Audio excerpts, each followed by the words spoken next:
Good afternoon, everybody. Thank you very much, Helen, for that lovely introduction. I'm very proud to be on the platform with the renowned Christopher Booker. And when Robert Olds asked me to come and do this, he said I'd be on quite late, so I thought I'll get the graveyard shift, so I'll use it to bury the European Union. Now, opinion polls show that a majority of the public now believe that Britain would be better off outside of the European Union. Bearing in mind, of course, that all the old Westminster parties still are unequivocally in favour of membership, as are the mainstream newspapers, bar one, and of course the main TV and radio broadcasters, especially the BBC, the Biased Broadcasting Corporation. Now, we've had one major breakthrough in the media in over the last year or so, which of course is that the Daily Express has come out unequivocally in favour of Britain leaving the EU, and I think for that we have to be immensely grateful.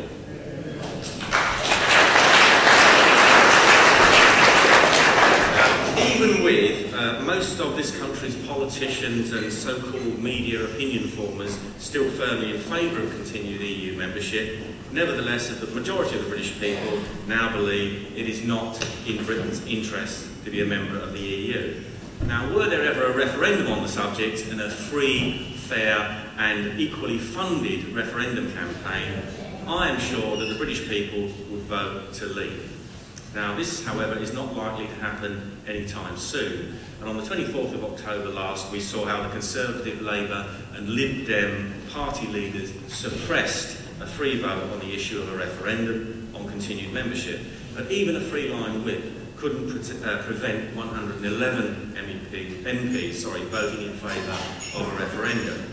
Now, even if the House of Commons had voted in favour, there was no obligation on the government to hold a referendum as a result, but it shows you just how worried the government was that they would be left with the embarrassment, or they could have been left with the embarrassment of a Commons vote in favour of a referendum that they had no intention whatsoever of ever honouring or holding.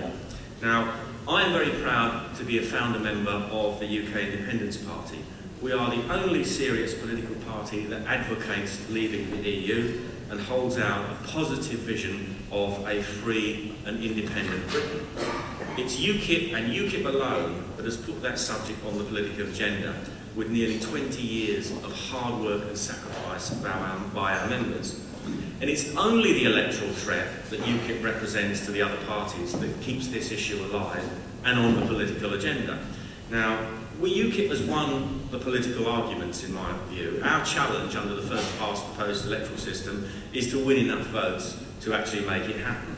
But that's not what I want to discuss today, nor do I want to discuss the economic arguments for getting out of the EU. I'm sure many of you will be aware that I publish a periodic booklet called How Much Does the EU Cost Britain? I think there's some available at the back of the hall. I've also done a summary leaflet which just lays out what the booklet is intended to prove, which are these headline figures. And if anybody like one of these, I've got plenty that they can take away and use as ammunition the next time they get in a discussion on the subject. This is one of the few serious attempts to actually quantify the cost of membership on the economy. Now, I was very pleased when Professor Tim Condon, an internationally renowned economist who unfortunately has left now, actually endorsed my work and agreed with my findings. And just quickly to summarise, membership of the EU puts an enormous cost on the UK economy, both in direct contributions to the budget and even more in indirect costs on the economy, from the Common Agricultural Policy, Common Fisheries Policy and over-regulation on business. My estimate is that it costs at least £77 billion per annum. And of course the economic arguments put by those in favour of membership are entirely spurious. If Britain left the EU, trade would continue as normal, as it must under World Trade Organisation rules. Europe sells us far more than we sell them, and they are not going to cease trading with us, even if they could. No jobs or trade would be lost when Britain leaves the European Union. Well, the only jobs that might be lost, of course, would be amongst MEPs and civil servants. And, I think that's a sacrifice we'll have to bear for the greater good. We only have to look at the European countries that don't belong to the EU to see how much better off they are. Norway and Switzerland both enjoy higher per capita standards of living than the UK. And in 2006, the Swiss federal government undertook a study of what full membership of the EU would actually cost. They concluded that full membership would cost up to 6 times more than its existing trading arrangements with the EU. And not surprisingly, the Swiss government decided not to put that to the Swiss people in a referendum. And of course, the Norwegians, whenever they've been asked this question in referenda, have voted no. Now, what I do want to speak about this afternoon is the mechanics of Britain leaving the EU. Now, as part of a bigger ideological strategy, many of the policies visited on us by governments today are intended to be irreversible. And what they've succeeded in doing, of course, is to create problems that are not meant to have solutions. For example, open borders and mass uncontrolled immigration, membership of the EU, of course, and membership of the European single currency, to name just 3. Now, membership of the European Union, from the creation of the European Economic Community in 1957, was always intended to be a political project to create a United States of Europe, in reality, if not in name. It's a dish of scrambled eggs that are never meant to be unscrambled. And the European single currency was, of course, always a political project as well, not an economic one. What it succeeded in doing is creating an economic burden building with no fire escape, as we can see from the unfolding Greek tragedy. And this blaze will, I think, inevitably spread roof to roof to the other countries in the Eurozone. Now, as I said, the European Union is a project that was never meant to be undone. It was meant to create ever closer political and economic union. And the various treaties that have achieved that, deeper and deeper political and economic integration, have been likened to the teeth in the jaws of a shark. Now, the teeth in the shark's jaws point backwards, so it's possible to move further down the shark's gullet, but it's never possible to move backwards. Well, Britain, fortunately, is only in the gullet of the shark, whereas the poor old Greeks are now in the gut. Now, the developing euro crisis, of course, has only produced cries from the European elite, and we hear it in the Parliament every month when we go there, for complete EU fiscal and economic union, and more Europe, not less Europe. Even so, most of our lawmaking authority has now been ceded to the EU. In 2006, the German Parliament did a study in which they calculated that 84% of their new laws now originate in the EU, and a similar figure must be true for the UK. All kinds of things that should be the domain of national sovereign parliaments are now subject to EU law. All kinds of things are in the legal province of the EU. Health and safety, trade policy, environmental policy, and even things like mobile phone roaming and air traffic control. The practical difficulties of unravelling this problem are meant to be enormous, and they will be enormous, but they're not impossible. These and a myriad of other policy areas have been absorbed and woven into a Europe-wide network that has been deliberately constructed into a modern political Gordian knot. Now, for the first time in Article 50 of the Lisbon Treaty, the EU actually concedes that member states have the right to leave, and it lays down a procedure for doing so. However, the terms of withdrawal would be set by the EU itself and would take at least 2 years, and would put a financial cost on the country seeking to leave. Now, when the time comes, when Britain leaves the EU, it should be done not in accordance with the EU's rules or requirements, but our own.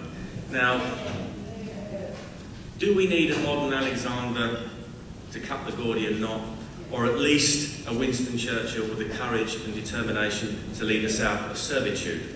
Well, we can't see any on the British political horizon. And I don't think so. I think what we need is just a Prime Minister who understands what the national interest is, who believes in democratic parliamentary self-government, and who's got the guts and determination to do what is necessary to restore it.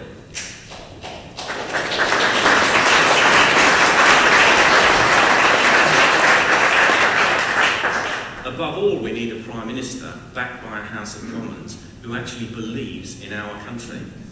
So, for a moment, or a little while anyway, let's play the game of fantasy Prime Minister. So, let's imagine that UKIP has won a majority in Parliament and we form the next government. Now, the UKIP Prime Minister will have a ready, willing and able majority of MPs behind him as he tackles these problems. Now, this is what he should do. Parliament should immediately repeal the European Communities Act 1973. This would also repeal all the various amending acts that brought the subsequent treaties into law, including Lisbon. We would no longer then be bound by their provision. We can wave aside the Lisbon Treaty's provisions for leaving the EU and set our own. By repealing the 1973 Act, we could regain sovereignty and freedom of action. Now, the Prime Minister then, of course, should immediately write to the European Commission, inform them that there will be no more monthly transfers of funds into the Commission's bank account in Brussels and the EU budget. All payments will stop forthwith. Now, he should be quite polite about this, of course, and explain that the will of the British people has been expressed and they no longer wish to go on funding the failed project of ever closer European political and economic union. They've decided that they can no longer afford it. However, he will, of course, point out that the British people and his government want peace, friendship, trade and cooperation with the peoples of Europe, and since they sell us far more than we sell them, trade will continue perfectly normally. Now, we could of course offer to negotiate a free trade agreement with the EU, but any such agreement should be a consequence of leaving and not a condition. It has to come after we've left, not before.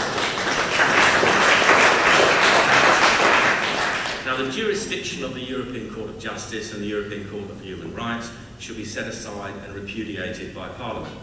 The Human Rights Act should be repealed and Britain should withdraw from the European Convention on Human Rights. This would hand power and responsibility back to our own courts and legal system, and the English courts would have no higher authority than that, above them than that of the Supreme Court. Now, this of course is just where the real task begins. There are thousands upon thousands of laws originating from the European Union in the forms of directives incorporated into law by means of Acts of Parliament and EU regulations. If all these laws were repealed overnight, there would of course be ensuing chaos. So what I'm suggesting is that when Parliament repeals the 1973 Act, they should simultaneously replace it with a temporary enabling act that would keep all the EU-created laws in place. The next action of Parliament should be to appoint a special committee to repeal and replace this legislation over a given period. Let's say this might take 2 years or possibly 3. Now, they would set up this committee and its job would be to prioritise and repeal the existing legislation. Their terms of reference should be to reduce the thousands of existing laws to an absolute minimum that will be needed to interact with the European Union, assuming it still exists, of course. Now, this rump of laws could then be enshrined, for the sake of argument, I would call a European Union Relationship Act. These minimal laws would be something we decide on and subject to parliamentary sovereignty. We would be free to amend them or repeal them as future parliaments decide.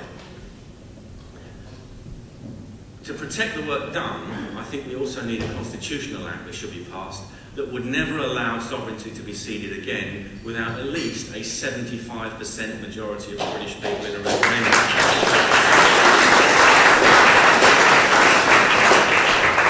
Now, at the time of leaving the EU, of course, we would reclaim British territorial waters, which no longer exist, and repudiate the common fisheries policy. Now, enforcing this might be difficult because I'm sure that European fishing fleets would no doubt deliberately flout and ignore it and continue to plunder British waters, in which case we should invest in some new ships for the Royal Navy.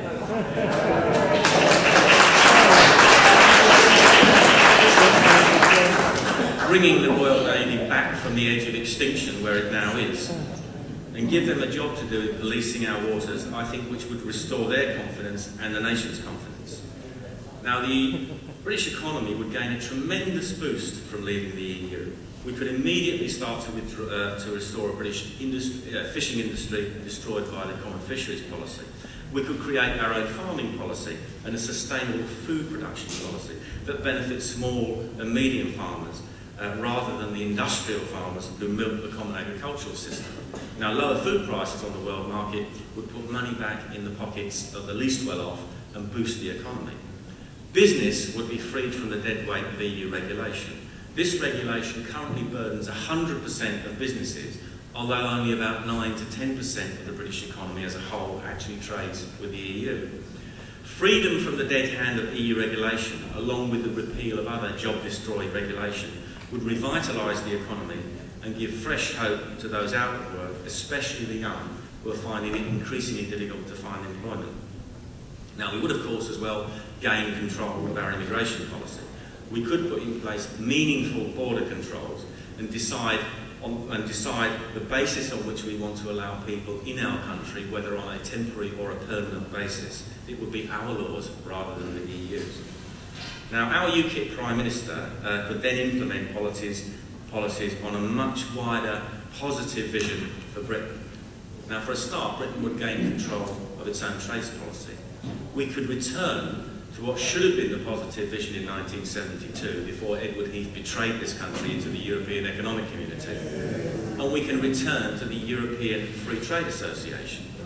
Now, EFTA is what most people want and would approve of. Britain can show real leadership now to the other countries in Europe by throwing its weight behind EFTA. EFTA is about free trade and liberalising trade and investment without the need for political integration. Norway and Switzerland are already members, and it has free trading agreements with covering at least 32 other countries. Britain would remain a member, or could remain a member, of the European Economic Area. The EEA allows nations to participate in the so-called single market without assuming the full responsibilities of EU membership.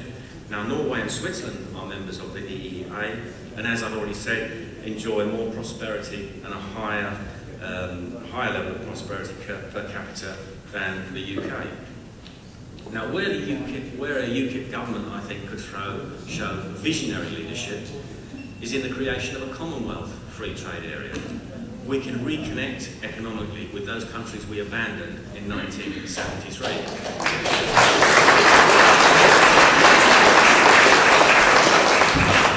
This wouldn't just help us, but it would help a lot of other countries around the world who are feel the penalty of EU regulation on their trade. Now, if anyone doubts the wisdom of this, they should look at Britain's balance of trade figures with the EU and the rest of the world, and you can find that in my little booklet. We have a massive and growing trade deficit with EU countries and a trade surplus with the USA. Now, of course, we want to trade with the countries of Europe, but it's natural and beneficial that we want to trade with those countries with whom we have, for example, a common language and similar legal systems. Now, it will be challenging for Britain to leave the European Union. There's no doubt about that. Of course it will. But can it be done?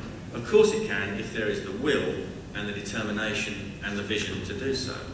But how is Britain likely to leave the EU? Will we have to wait for a UKIP government to be elected? Well, perhaps not.